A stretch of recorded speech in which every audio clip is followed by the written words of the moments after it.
وهو الذي خلق السماوات والأرض في 6 أيام তিনি আসমান ও জমিন 6 দিনে তৈরি করেছেন তার আরশ ছিল পানির উপরে وكان عرشه على الماء ليبلوكم أيكم أحسن عملا তিনি তোমাদেরকে পরীক্ষা করতে চান যে তোমাদের মধ্যে কে সবচেয়ে ভালো কাজ করে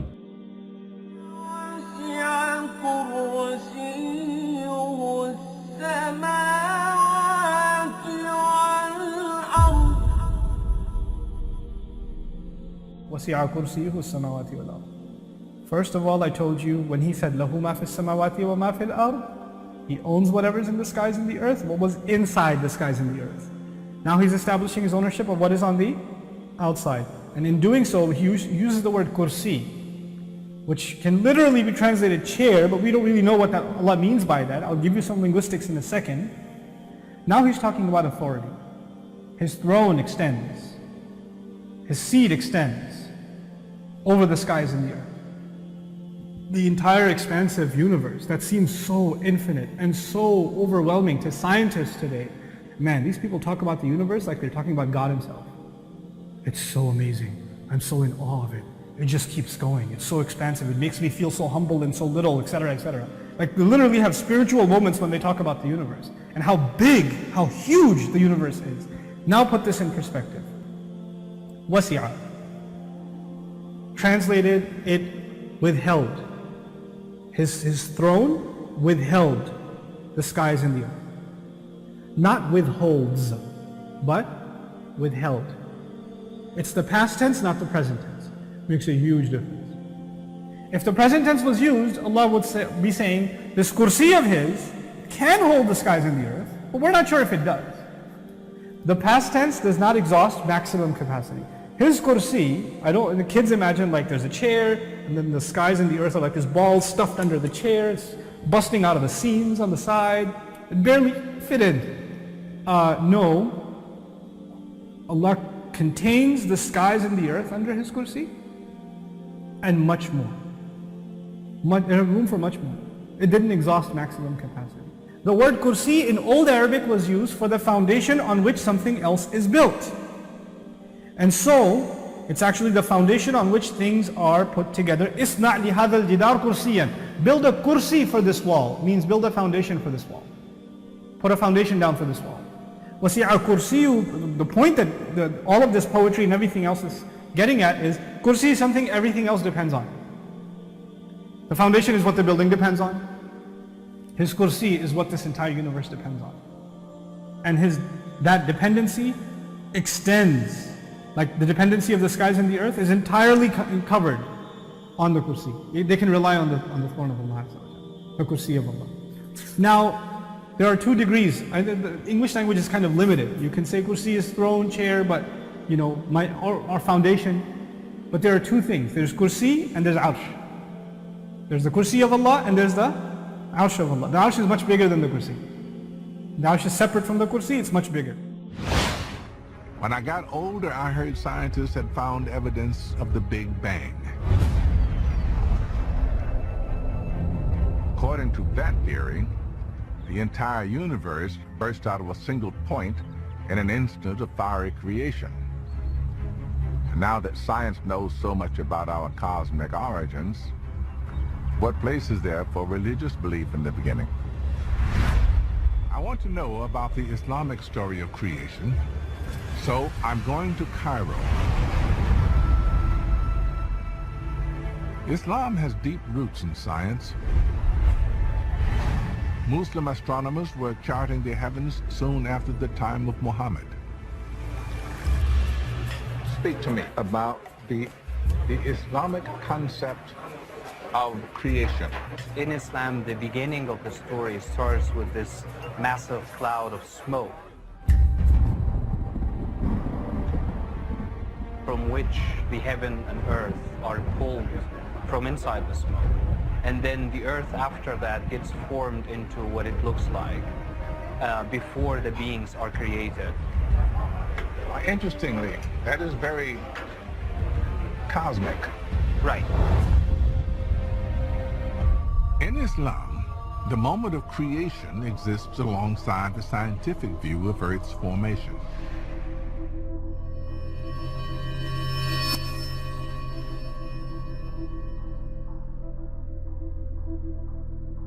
أَوَلَمْ يَرَى الَّذِينَ كَفَرُوا. This is, do not the unbelievers see? These atheists, these agnostics, the people who deny the existence of God, can't they see? In other words, Allah expects them to see, to be able to see, to witness. أَوَلَمْ يَرَى الَّذِينَ كَفَرُوا أَنَّ السَّمَاوَاتِ وَالْأَرْضَ كَانَتَ رَتْقًا. That the heavens and the earth were joined together as one unit of creation. فَفَتَقْنَاهُمَا, and He split them asunder. Who is He talking to? Who is He addressing? Kafir. Which kafir? The Bedouins of 1400 years ago? No. What can the poor man understand? Wallah, what did he know about the universe, about the creation of the heavens and the earth? What did he know? He only accepted whatever was said. If this was Allah's kalam, amanna saddaqna. We hear and we accept, we believe. This was iman that they had. They didn't have a grasp. Allah is not addressing those unbelievers of the times of Muhammad, or the unbelievers in the Congo, or among the Eskimos who might not believe in God. No. He is talking to the men of science, men of learning, who are now expounding to the world the theory of creation. That these astronomers with the mighty telescopes, when they're looking into space and they're analyzing the movements in the heavens, such a person with his great learning, he says that this universe came into being with a big bang billions of years ago. Because he is watching the universe and he is noticing that these heavenly bodies are receding from a central place somewhere, is all going out in all directions, moving away. Like a balloon. When you blow, it gets bigger and bigger. Something like that is happening in the skies, in the heavens. These galaxies, they're receding from us at a faster and faster speed. So they say that this universe came into being with a big bang. A big bang theory. Who says that? The most learned men of science, astronomers. They say, where did you get these funny ideas from? This fairy tale about a big bang. So no, it is not fairy tale. These are facts. Demonstratable facts. We can demonstrate it, show you what is happening, and from that we can conclude. If we had a film and put in reverse gear, so we could see what is happening is all coming back again. With the way it's going out, the balloon, if we can deflate it, you'll see it all coming back to one central point. And there was a big bang. When did you discover this? You say yesterday. Because 50 years is yesterday in the history of man. What is 50 years? Nothing. As an illiterate man in the desert, a person who didn't know how to read or write, a person who couldn't sign his own name, he couldn't have known this, could he? He says, no, never. Impossible. Man doesn't know astronomy. He hasn't got the instruments. He hasn't got a telescope. Nothing. In the desert. And among an ummi people, illiterate people. And he is now telling you, this man in the desert 1,400 years ago, كَانَ تَرَتْكًا فَفَتَقْنَاهُمَا, and he split them asunder. And you biologists, people who study minute life, microplasm, the amoeba, he says, life originated in the sea, water. Without this water, no life. And they tell you, look, we look back in time, in space, they say, look, this is how life originated. There was a time when this earth was a molten mass. Nothing could have survived here, everything boiling, and over a period of billions of years, the vapors went up and came down, and the vapors went up and came down and started cooling this earth. It took billions of years, and then started life, germs, plant life, and all these things started. At one time there was nothing, and then it started. Where did life come from? He says from the sea. Certain chemical action, the sun playing its part, and life started from there. When did you find this out? It's yesterday. Because 50 years is yesterday in the history of man. An illiterate man in the desert, he couldn't have known that, could he? He says, no, never. He says, well, listen. So, وَجَعَلْنَا مِنَ الْمَاءِ كُلَّ شَيْءٍ حَيٍّ, and he has made from water every living thing. So, أَفَلَا يُؤْمِنُونَ, will you then not believe? Who? You, men of science, you, men of learning, you kafir, you atheist, you agnostic, why can't you believe? Then there's of course the famous ayah about the heavens and the earth, which is the Arabic expression for the universe, heavens and the earth. كَانَتَا رَتْقًا. The word ratqan in Arabic means something that is fused and inseparable. Fused and inseparable. The word ratq was used when a mother is carrying a child, because the mother and the child are inseparable. And when she would start delivering, the other word was used, fataqa. Fataqa is the time for her to start parting. Literally her body is parting up and she's parting from her child. So the ayah says the heavens and the earth used to be fused and inseparable, and then we caused them to come apart. Meaning there was the universe in its original form was a fused, united body, some sort of matter, and then it became and spread out, and then the words used later on, it spread out far and wide. So it's close to, very close to, interestingly close to the Big Bang Theory that Allah subhanahu wa ta'ala describes the beginning of the heavens and the earth. As if that is not enough, look at the frontier project of NASA right now. They're looking for a sign of life on Mars, spending about probably close to $1 billion, $600 billion on it, going $1 trillion. What are they looking for as a sign of life? Are they looking for emails, furniture? They're looking for water, because you find water, you're going to find life.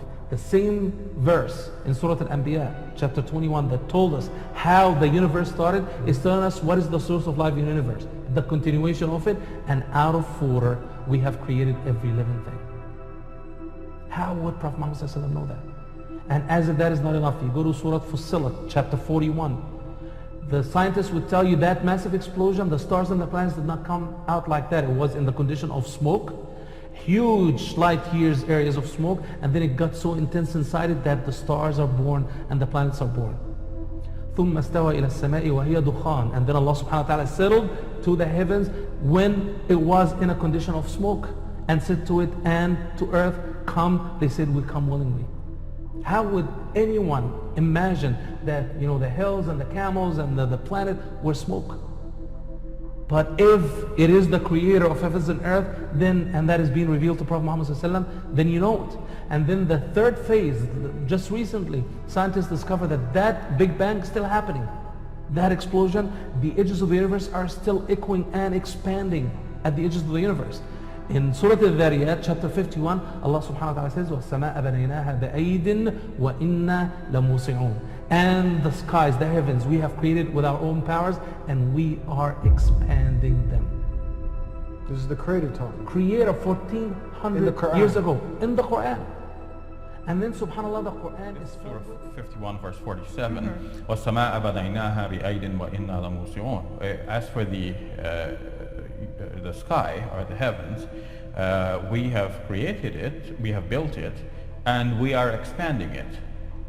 So this seems to be very clear that God here is doing the work. He is the active participle here, musi'un. We are expanding it.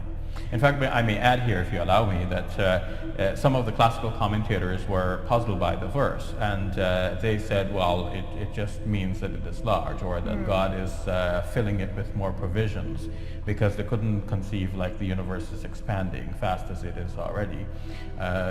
So they avoided the obvious meaning, but as Maurice Bouquet has shown in his book, The Bible, Quran and Science, that is the literal meaning, and that literal meaning actually makes sense to us today, because we know today that the universe is expanding since the 1920s. This was discovered and it became a firm theory and since 1964 with the discovery of cosmic microwave background radiation, because that proved once and for all that the universe is in fact expanding from a Big Bang origin that occurred some maybe 14 billion years ago.